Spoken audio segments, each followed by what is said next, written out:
চলমান বন্যা ও ভূমি ধসে ইন্দোনেশিয়ায় প্রাণহানি বেড়ে দাঁড়ালো ৩১ জন, এখনও নিখোঁজ ১৫। কয়েকদিনের টানা বৃষ্টিতে তৈরি হয়েছে এই দুর্যোগ পরিস্থিতি।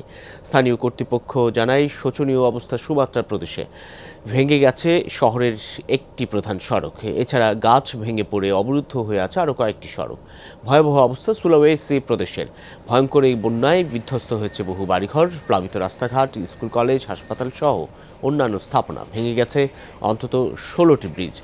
যেসব রাস্তা ঠিক আছে সেগুলোর উপরেও কাদামাটি ও আবর্জনার স্তূপের কারণে ব্যাহত হচ্ছে চলাচল ও উদ্ধার কাজ। জাতীয় দুর্যোগ ব্যবস্থাপনা সংস্থা বিএনপিবি জানিয়েছে, রাস্তাঘাট পরিষ্কার করার জন্য মোতায়েন করা হয়েছে ভারী যান।